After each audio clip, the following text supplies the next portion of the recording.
Jack, welcome back to Fight Week, mate. Welcome back to Perth. Place has got some good memories for you. Yeah, absolutely. Obviously had the debut here, what was it, 18 months ago, 2 years ago now, and a lot of water under the bridge since then, but really excited to be back. It's still my favourite fight city. Let's rewind back to September last year. You've won your first two fights, UFC fights going into that, 9 straight overall, then get a crack at another big card in Sydney. Things just went wrong. Talk us through what happened there this time last year. Yeah, real simple. It's a game where you can't make mistakes, and I made a mistake and paid the price for it.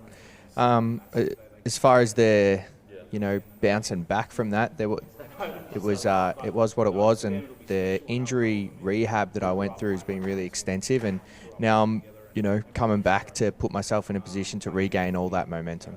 Just give us the specifics of the injury, Jack, and take us inside that recuperation. Yeah, sure. So I dislocated my elbow, and physiologically you can't dislocate your elbow without tearing tendons as well. So I tore my LCL, my MCL and my extensor tendon.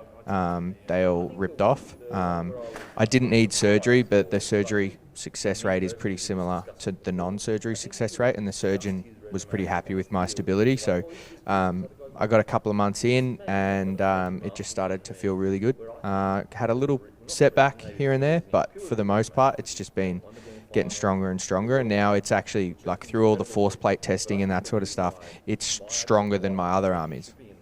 Was this your first kind of major injury, and how did you approach it from a mindset perspective? Yeah, absolutely. This is, I've been a professional fighter for near on 10 years, and this is the first major injury that's put me on the sidelines for a period of time. As far as approaching it, I just made sure I, listened to my physio, listened to my strength and conditioning coaches, and did all the things I needed to. And if anything, it's just been an opportunity to narrow in my focus and realise how important it actually is to me, because you have that flash where you think it might get taken away from you. And that really sobers you up a little bit to the fact that you don't get to do it forever. So, enjoy it while you can and really put your foot to the floor. Did you find yourself having to temper that excitement so that you didn't kind of set unrealistic goals to get back sooner than you probably should? Just how difficult was that, trying to, I guess, contain the hunger? Yeah, absolutely. I definitely went too hard at points and then had to pull back or be pulled back by my coaches. But I don't know, when you have that fire in your belly, I think that's more important than necessarily doing the right thing all the time. And I've got it back to a point where it's really strong now. So I've got no issue with it, and I'm happy with the way that me and my team dealt with it. Silver lining, extended layoff gives you the opportunity to upskill, to hone the skills you've already got. Where do you think the improvements and your all-round skill set have come in this time away? Yeah, for sure. I think my grappling has improved drastically. Not just offensively grappling, but I think if you went back and looked at even the fights that I won coming into this, and then the fight that how I was doing against Chepe in the fight where I broke my arm, I had a tendency to maybe get a little bit complacent in certain grappling situations, obviously right before I got thrown, and then in the Jamal Emmers fight. So I've really, worked on my positional game to make sure that I'm not sitting in any positions that are unfavourable for me, and just upped my ability to scramble really well with these top-level guys. Can you pinpoint one session, Jack, or a block of training days, and you kind of had like a Eureka moment and thought, wow, I've just unlocked, another sequence of my career here? Yeah, absolutely. So we've got a really talented grappler at our gym named Dylan Lahari, and he's a welterweight. He's a lot bigger than me, and 3 sessions in a row, I was kind of outworking all the guys my weight, so I kept just working with the heavier guys. And I got put in with Dylan, who's a very handy grappler, and I just towed him up. I just absolutely tore him up in the cage, submitted him 3 or 4 times in one round. Then I thought, maybe he just had an off day, but I went back the next week, absolutely tore him up again. And I thought, you know what, he's a very good grappler who's a welterweight, and I'm doing my work with him, and just the ability to put pace on him that he couldn't sustain and then submit him after that was the indication I needed that I've definitely leveled up. What does that do for your confidence? Yeah, it's great for my confidence. Obviously, anyone can have a look at his highlights. You see he fought on Eternal, and he's got some great submissions, and he's coming back for his pro debut soon. But my confidence is about as high as it's ever been.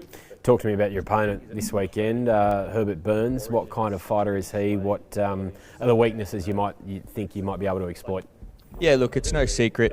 Herbert's going to come out. I think he's going to try and press the grapple and press it early. You don't want to stand in front of me for too long. The keys to victory for me are just pretty simple. Just keep it on the feet, and if it does get to the ground, just be calm, be confident, trust in my own jiu-jitsu. I feel like sometimes when people are fighting these guys who are the world champion level jiu-jitsu guys, they kind of throw their own grappling away and try and avoid it at all costs. That's not going to be what I do. It'll be more about just being calm and working my way to the feet and picking him apart. I think the openings will definitely come after sort of the 3-minute mark of the first round. I'm really going to start to open the shoulders up. You've had the opportunity to fight here in Perth, previously in Sydney. Just explain to us the pride you feel in fighting on home soil. Yeah, I love fighting in Australia. The crowd here gets around the Aussie fighters in an unbelievable way. I think on the Vulcan Islam card, the co-main event was Josh Emmett versus Yair Rodriguez. And if you looked around, there was no pulse in the crowd during that fight. No one was interested in it. It was like one of the best, and it was a great stylistic fight. It was an interim world championship. And you were looking around and everyone was building beer snakes just waiting for Volk to come on. And, they keep that energy from the first fight on the prelims. Every Aussie or Kiwi that comes out, they get right around them. So Perth, I'm really excited for the UFC to get back to Melbourne, and now we've got that deal with Crown. That's going to be great. But, as far as I'm concerned, Perth's the best fight city in the world. What about a prediction for the main event? Main event's going to be Izzy by round 3 KO. I think Driscus is going to come forward. He's going to eat shots. He's going to get frustrated. Izzy will probably chew up the calf, and then there'll be once he starts to get desperate and goes for a few takedowns and gets a bit tired, Izzy will catch him over the top or something. I get the sense, mate, you're ready to go. If we put an Octagon up next door right now, you'd be ready to go. Is it difficult to contain yourself in these final days? Yeah, it's just it's important to try and stay within yourself fight week, because there's so many external things that you have to deal with. But I've been chomping at the bit for the last 3 weeks. Every chance you get shadow boxing around and just visualising that moment I get to come back. Best of luck. Thanks very much.